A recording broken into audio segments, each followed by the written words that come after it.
Hello everyone and welcome to my video review for the first 4 episodes of Andor, the new Star Wars Disney Plus series.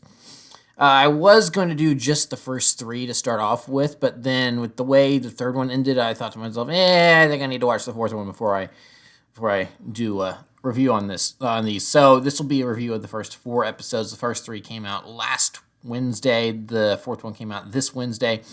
And I think there's 12 total, so there's 8 episodes to go. So, Andor, I'm really, really enjoying it thus far.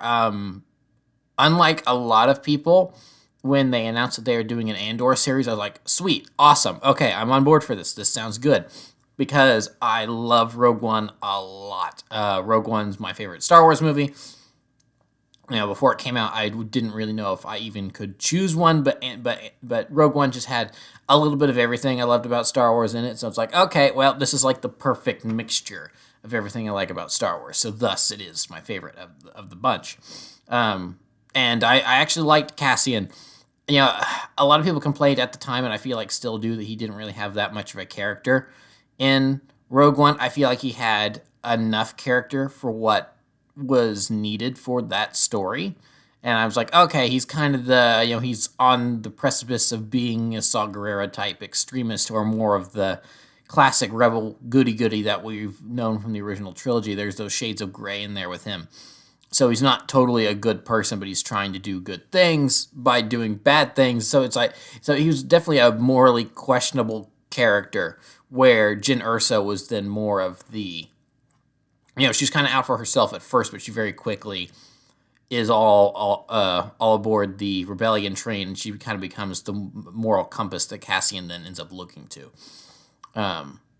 So I thought he was fine in Rogue One. There was enough there that I liked him. I liked all the cast, and especially his banter with K2.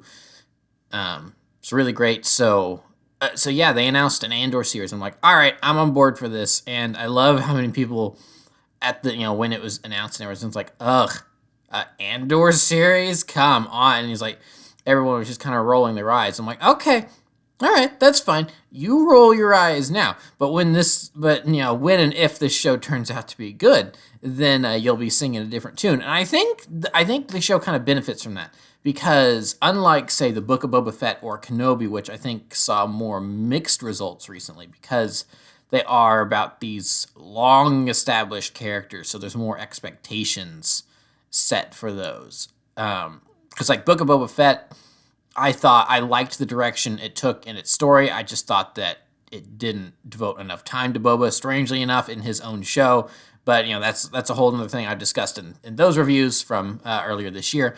Kenobi, same kind of deal where, similar deal, not the same kind of, but a very similar thing where it was good. And it's like, you know what, for a Kenobi series, it's kind of, this is pretty much what I expected. But, it's still, but, they only have so much wiggle room to move around with Obi-Wan in that time period, that it kind of did as much as it could, which wasn't much. And even at the end, they kind of had to go, hey, we just went on an adventure that we can never, ever bring up again. So it's not really going to have too much of a lasting impact. It's on the story of Star Wars. It's one of those things where you can ignore, and it's not in, and you're not going to be missing much, unlike, say, the Clone Wars or something like that, where it's like, yeah, there is actually a lot of juicy stuff here that you need to know that plays into the larger universe and everything. So Andor, being this one kind of almost side character from the one spin-off movie everyone seems to like for the most part. And he dies at the end with everyone else. It just kind of seemed like, some people weren't too enthused about the idea of it, and that's kind of why I was enthused about it. I was like, okay, hey, it's like some people complained that he didn't have much of a character in Rogue One. Now is their chance to rectify that and like show a lot of gritty, growing the rebellion stuff. And that's obviously what they're doing here. I mean, the rebellion is definitely in progress. Because these first couple episodes are taking place concurrently with like the first season of Rebels. So there is kind of a larger alliance out there, but it hasn't really totally cohesively formed yet. So it's cool that in the fourth episode we get to see Mon Mothma doing stuff. Um, it's because at this point in time she's definitely like, okay, I'll funnel some funds over here and kind of like try to fight the good fight in the Senate because she's still in the Senate at this point. But eventually we're going to see her where she is in Rebels to the point where she's like, okay, yeah, we need to break away, denounce the Imperial Senate as a sham, and that Palpatine's really pulling all the strings here. And he's he's an evil emperor that we need to fight against and everything. So some of these building blocks. It's going to be interesting when all is said and done, and we have both our seasons of Andor, all 4 seasons of Rebels, and Rogue One, and kind of be able to bounce between Andor, Rebels, Andor, Rebels, Andor, Rebels, Rebels, Rebels, Andor, Rebels, Andor, Rogue One. It's going to be interesting to see what that kind of that combination of where the timeline is. I have this Word document that I need to edit at this point, but it's like a year. It's a year out of date or something at this point. But it's got a list of everything in order. Episode 1 to Clone Wars, and then Solo through all of Rebels and the original trilogy and Resistance and the sequels and blah blah blah. Everything is on there. Like I said though, from the point I wrote it anyway, like I said, it's like a year out of date at this point. But it's going to be interesting to see the bouncing back and forth between Rebels and Andor, between where things happen in the timeline. Speaking of timeline, it's really interesting to see. This is how nerdy the show's getting. Is that they're actually showing like what year we're in. It's 5 BBY. So it's like, wow, they are actually using BBY in an actual Star Wars product. It's like because fans have just kind of used that before, and like in Lucasfilm uses it too. They've kind of gone, oh, this is so many years before the Battle of Yavin, blah blah blah, and we've been able to tell things by character ages and everything. But I don't know if I don't think we've ever actually seen BBY get used as an official date in a Star Wars property before, at least in canon. So that was cool to see on screen. It's like, oh hey, it's a BBY, and it's like, and for all the non-nerds watching this, they're going to go, what the heck is a BBY? What does that even mean?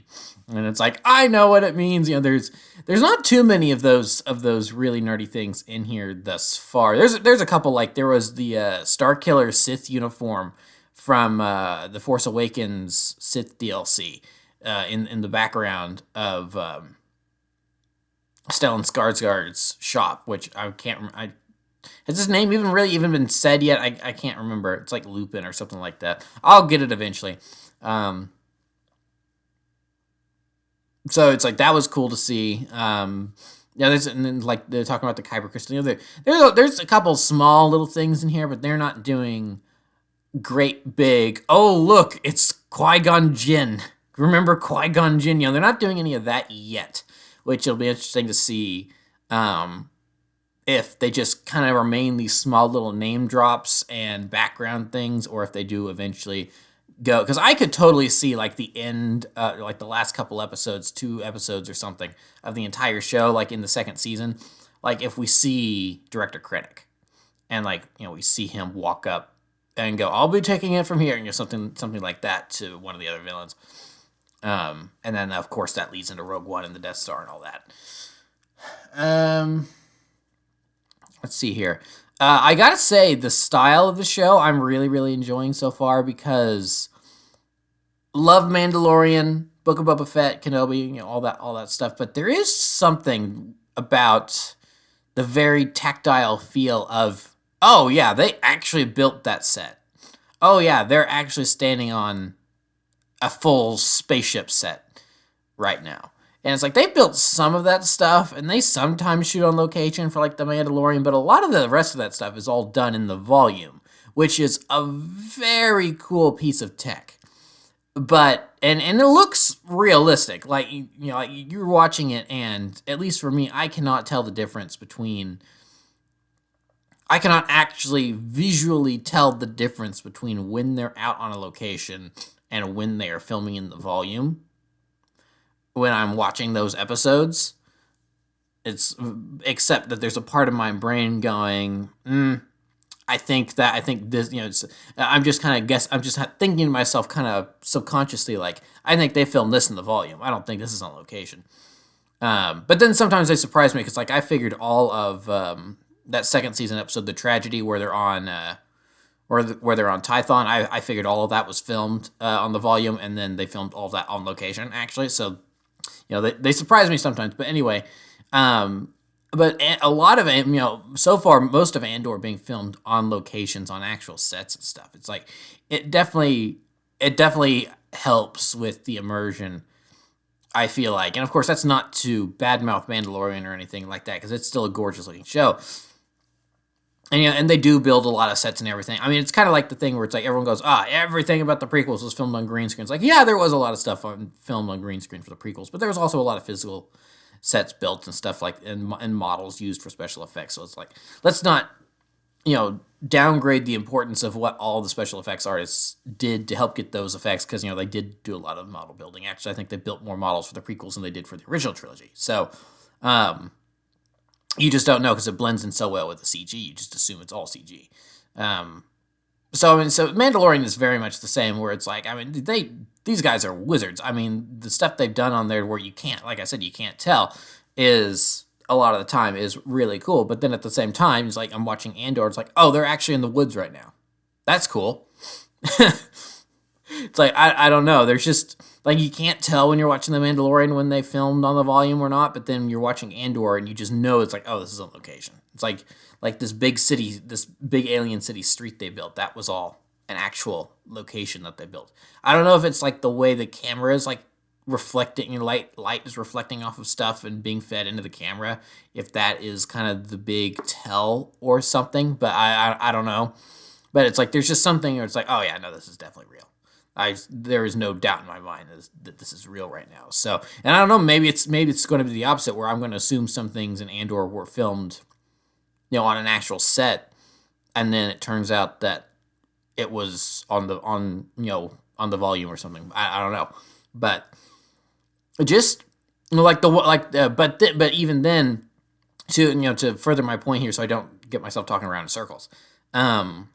They still use CG and stuff like that where it's needed. For instance, Coruscant, because of course, Coruscant is this great big city planet and everything. So you can't really build that. So like the inspector guy from the corporate sector or whatever, when he goes home to his mom, which I thought was so funny, because I thought that, like, right when he was ringing the doorbell or what, I'm like, is this his mom's house? Did he have to go running home with his tail tucked between his legs? And then the old lady opens the door and he says, "Hello, mother," and she slaps him.